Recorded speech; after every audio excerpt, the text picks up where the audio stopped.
Hello, and welcome to part 2 of this conversation, The Minnesota Model with Nevada Littlewolf and Brett Grant. Part 1 of this conversation is in your favorite podcast player from December 19th, 2022. We'd strongly encourage you to listen to part 1 before coming to listen to part 2. Now come on, let's get uncomfortable. That's so good. You know, you're talking about, and we're dealing with this conversation in our schools every day. You know, you're teaching what I would call awareness history. People say you're teaching Black history or American Indian history. No, how about we teach some white American history? You know, because this is your history. And so the interesting part that I'm hearing, you know, correct me if I'm wrong, is there's a piece, the first step of this is acknowledging and seeing and teaching the historical things you're talking about.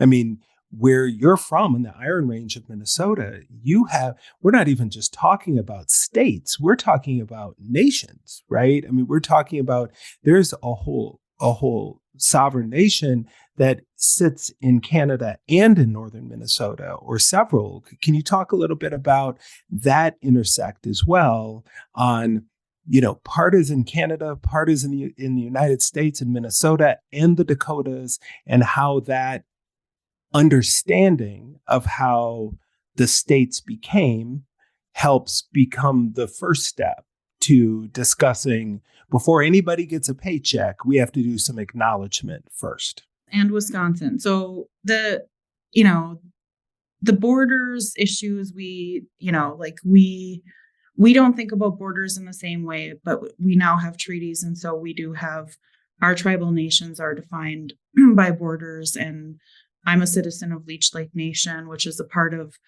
the Minnesota Chippewa tribe, which is, 6 nations. And then we also have Red Lake, which is not a part of the Minnesota Chippewa tribe, and they're truly sovereign. So I think this is just like the Anishinaabe nations, and understanding kind of like what are the rights, and like what are the rights under these treaties. And I think that we've dealt with a lot of things around extraction issues, natural resources, like our hunting and gathering, and having the ability to do these things. I mean, and still confronted with, conflict and, opposition around us being able to just fulfill basic, our basic treaty rights and things that we knew were important to us culturally and remain important. And at the time the treaties were signed, I'm sure they were like, that'll be fine. And now it's like, in our current environment, there, people are like, well, maybe we shouldn't have given, and they always say, we gave the natives this thing, and they don't realize, like, no, you didn't give us anything, because we had those things. And what the treaty did was it actually gave you things, and we retained rights, right? We made decisions to retain rights that we already had, and we put that into the treaty document. So I think that, like, there's still a lot of things that we have to, like, that we deal with in terms of those things. And then it also intersects with state law, local law, federal law. There's a lot of federal law that comes into, like, Indian law. We know that there's federal policy that has been, good for Native people, but also there's been federal policy that's been really terrible for Native people. And one thing, we often think about is land back. And so, there, even with the reservation boundaries or the tribal nation boundaries, there are just huge pieces of our tribal nations that are gone because of the Federal Allotment Act that created this environment for these additional land grabs within the tribal nation boundaries. So I just think there's more things that people need to understand about this. And I agree completely with Brett. When we started having these conversations, it was such an incredible opportunity, for me to learn more about Dakota people. I really needed to know more about Dakota people moving to Minneapolis from northern Minnesota. I really didn't know a lot about the Dakota history, but then also just African-American community of Minnesota as well. Like, there were such opportunities, and there were more people who came into those community conversations beyond people from, I would say, like the Hmong community, the Latinx community. I think that we saw like a very diverse group of people come together because they also wanted to be a part of this understanding and thinking about what is reparations or what does that mean. I think people who don't know Minnesota and don't know, we'll just say in particular, the Twin Cities Metro, they don't understand, like where I live in the country now, there's Latinx folks, there's some Native folks, but there's mostly Black folks and white folks. And this Afro-Latino, in the Twin Cities, oh, you could be Hmong, right? You could be Lao. You could be Native. You could be Native and Black. I have a lot of friends who grew up in the 80s and the 70s in the cities where there was a lot of Native Black folks as well. And that kind of connection, as well as Black is different in the cities because you have a huge Somali population and a huge population from Liberia. And so all of these differences there make these really rich community-wide questions that we really need to unpack. Brett, one of the things that, Nevada had me thinking about is the idea, we kind of touched on HR 40 that's been sitting out there as federal proposed legislation in the House that is about basically doing what Minnesota's legislation aimed to do, which is to create a commission to just study. It isn't creating reparations. It's, hey, let's start talking about what it would look like if we did this, right? And that's hard enough. But talk a little bit about, because we also have municipalities like Asheville, North Carolina, that have passed reparations bills. So talk a little bit about your feelings about state legislation, federal, municipal, which is better? Or is it not a zero-sum game and it's yes and let's do as much potential discussing and commissioning and conversations as possible? Yeah, I'm definitely inclined to go with the latter of that. I think state, federal, local we need to have a discussion about reparations. And I think that a good tool would be some of those kind of what they call racial equity impact assessment tools to bring people together. And it's almost like kind of, maybe HR 40 could be a good model because it's designed to study proposals. And I remember the thing that was good about the Minnesota legislation was that there were a series of whereas clauses. So for African-American proposals, you had a group that, were formed by some University of Minnesota professors, some community members, some artists who created a series of proposals. So I think one of the historical reference in there was what happened in Duluth, the lynchings in Duluth, and a series of proposals like that on the African American side. The same with the American Indian proposals. There were a series of whereas clauses that could easily be turned into year-long curricula for schools, for communities to just, as Nevada was sharing, study what's going on and what unique things happen in our communities. So yeah, I mean, it's not either or. I like the HR 40 model because it studies the proposals. One of the critiques though is that, okay, once it studies the proposal, where is the accountability to ensure that these things get passed, or how do you implement that? And so I think that needs to be addressed in whatever state, local, federal machine is used or mechanism is used. Well, and there's something about the studying of it. We work higher ed spaces sometimes, and everything's about doing a study and going to the day. At some point, we got to stop meeting and start doing, right? But there's some healing in this space that goes along. I mean, we don't just put up an apartment complex. We do a study, we do a survey, we figure out how will this impact, somehow they decide that a CVS and a Walgreens and another drugstore can all be on the same corner, right?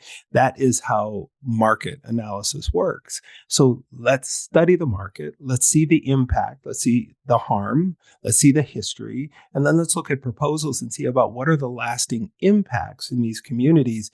And the piece is, no one should be afraid of that. No one should be afraid of having a conversation about how this is impacted. I think one of the things, Brett, in the Black community that we tend to struggle with, and I'll hear this oftentimes from folks we call old heads. So what they going to do? They're just going to cut all these people a check, and all this worry that you're going to give the wrong people the money. Well, then they just going to go out and do X, Y, and Z, right? So one of the challenges is we immediately, and I can speak for Black folks, we immediately go to this small minority of the Black community, right? I told somebody one day that Black folks are the most law-abiding people in the country. So what are you talking? We get murdered when we supposedly give a fake $10 bill. I mean, how are we not obeying? All we want to do is get home from work and not get killed.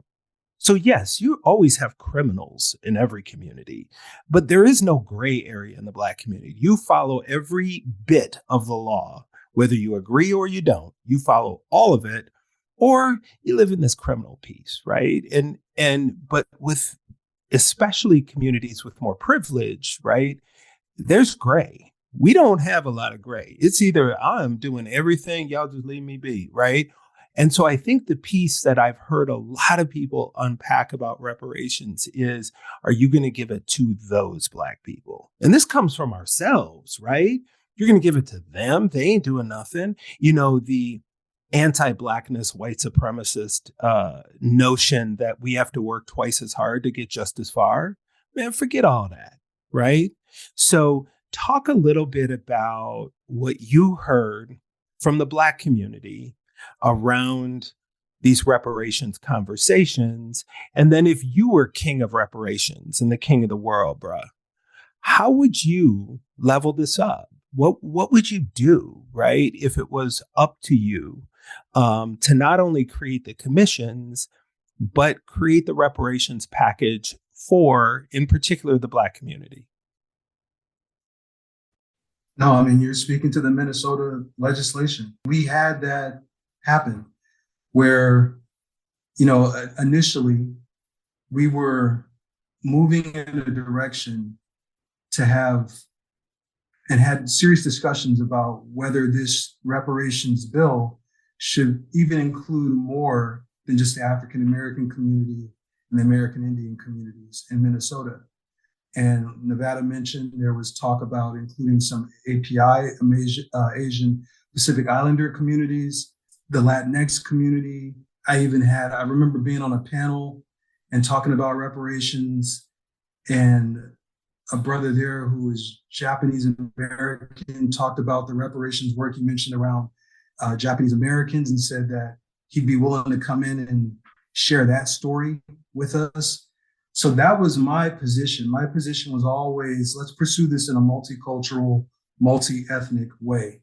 The critique from some of the African-American community in Minnesota was that, no, we need to pursue this. Reparations is unique to African-American history. And so we need to pursue this on our own. And this is our issue, basically. And I understand that. But for me, I just thought, and I think it's getting to that solidarity piece Nevada was talking about. I just think that it's so powerful to show up, especially at a white space like the legislature, with multicultural, multi-ethnic solidarity around an issue. And to get away from kind of this scarcity mentality that, if we pursue reparations for African Americans, there's not going to be any for this group or that group. No, that's not true. And we can show that through solidarity that there's an abundance mentality at work. And so that's my approach, and you mentioned it. That's what happened. Well, and you're spot on. I mean, we did a conversation about a couple weeks ago with a colleague of mine, Jewish brother, Ashkenazi Jew, Zach Ritter. Shout out to Zach, who's the VP of programming for the Jewish Federation of LA. And he was talking about his family has gotten reparations as Holocaust survivors. And he said his mitzvah requires him to support reparations for others, right? And we talk about the tribes in the village coming together. You know, again, it's one of those things that people are constant. That is how colonialism and white supremacy works. You know, it is straight Steven out of Django. Just get us to fight that we're going to lose a little bit. The truth is, we going to get a lot of bit if we do it together, right? Nevada, can you talk a little bit about, because obviously COVID-19, we're talking about the legislative session, people's hearings in 2019. We're getting going. Initially, things didn't pass. And then, you know, Representative Clark retires, right? And so things change a little bit. Talk a little bit about what happened and how did the legislators, the elected officials, because I think to Brett's point at the people's hearings where it's the people actually occupying these spaces, but that's the point of being a representative, is you represent the people in the first place.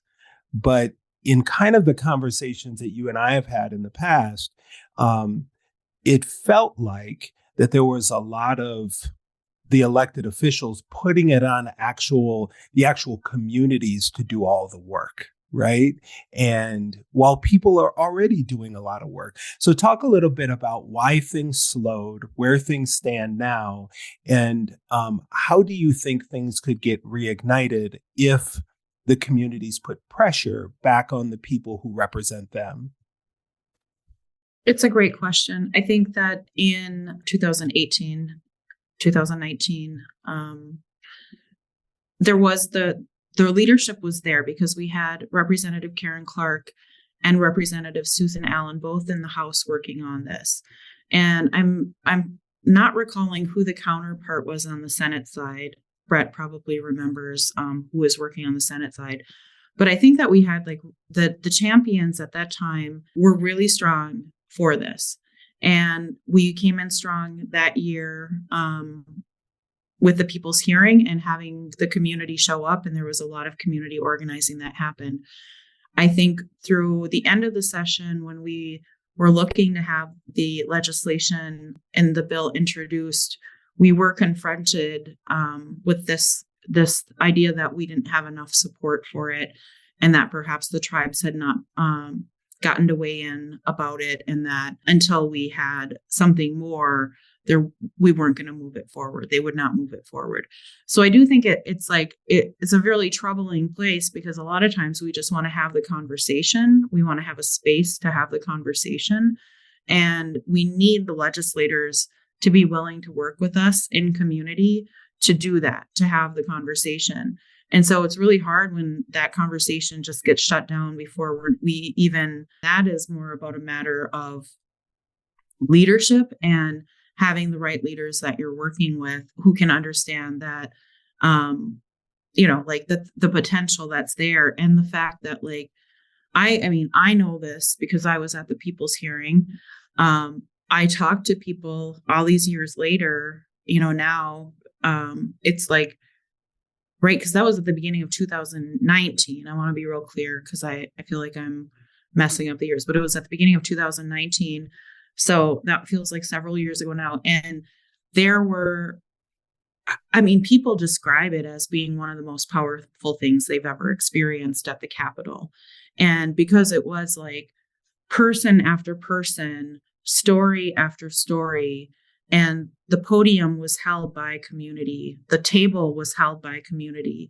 The legislators had to sit in the audience and they had to be respectful of the community.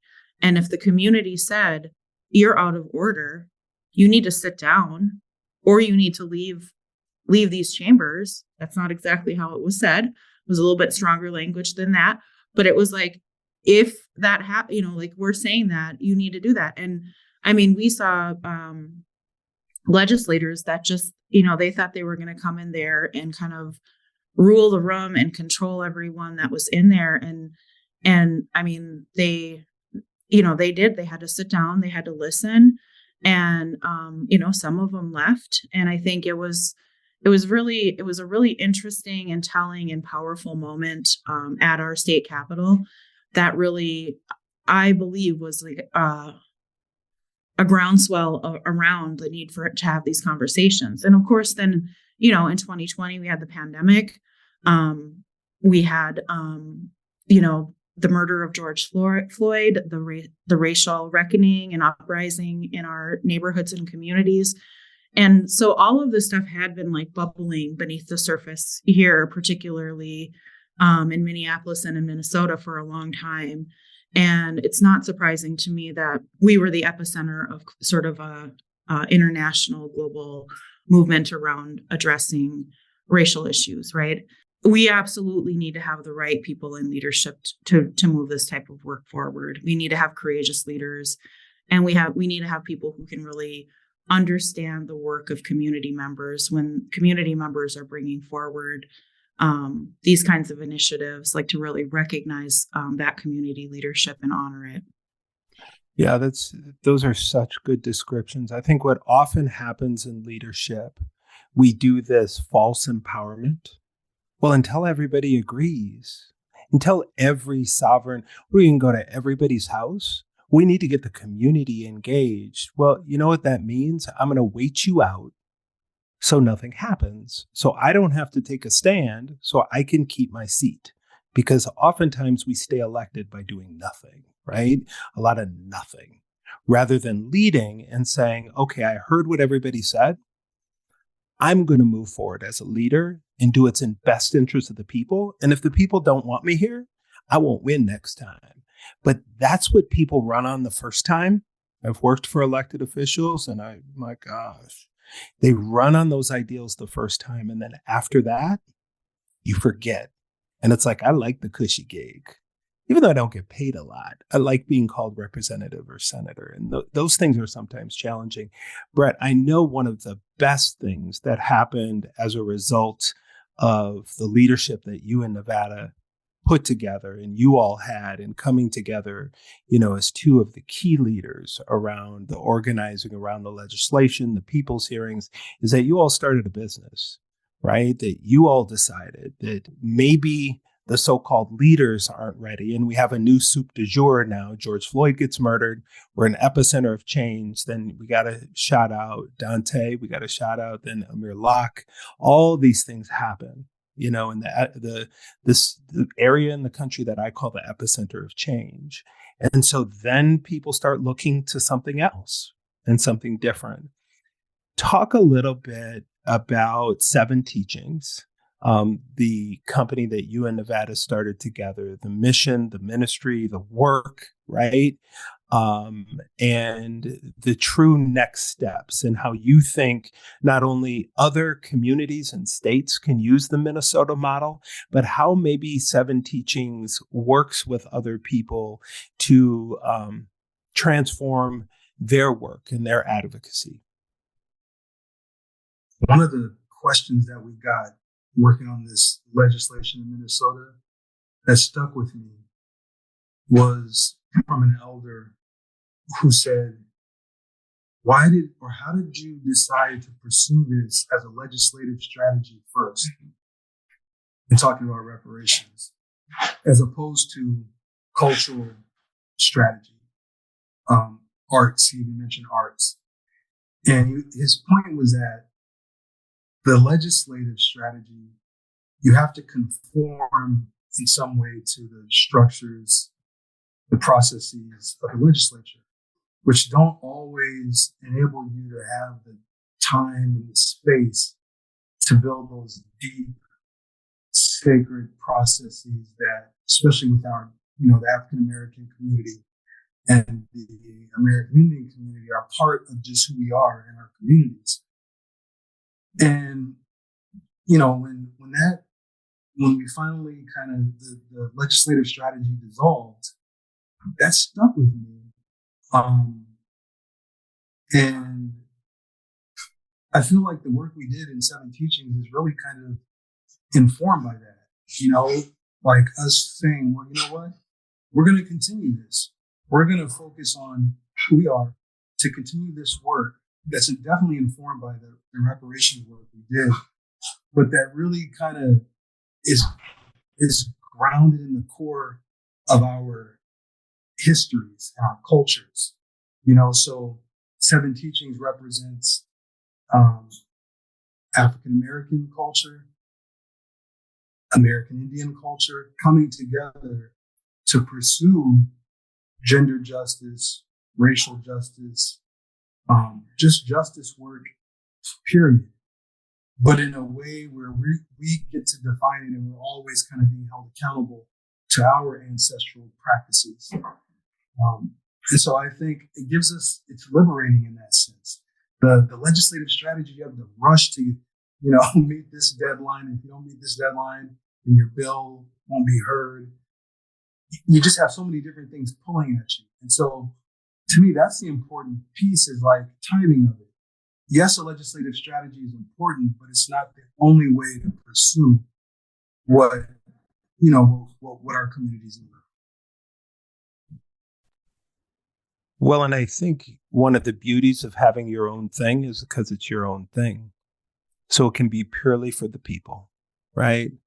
One of the things for everyone, we will put in the notes from this episode, contact information for Brett and Nevada for Seven Teachings, so you can get in contact, so you can build community with them as well as their organization, doing that critical justice work of bringing people together around issues rather than what almost feels like trauma Olympics. Mine is worse than yours, right? When all is bad. Nevada Littlewolf, Brett Grant, thank you all so much for sharing community with us, for coming together and doing landmark work in the state of Minnesota that is really a blueprint for other states and for our nation, and for all you do through Seven Teachings and your daily work and daily practice every day. Thank you all. Thank you. Miigwech, thanks for having us. Get Uncomfortable is produced by me, Rachel Hansen, and Adam Smith. Our contact information will be in the show notes for today's episode. One final note before we close out this conversation. Nevada says the word miigwech at the end of this episode. Miigwech is Anishinaabe for thank you. As we seek to have a more decolonized world, here at Get Uncomfortable, we think that it's really important to learn the language of the people that came before us. So thank you, and we hope you enjoyed the episode.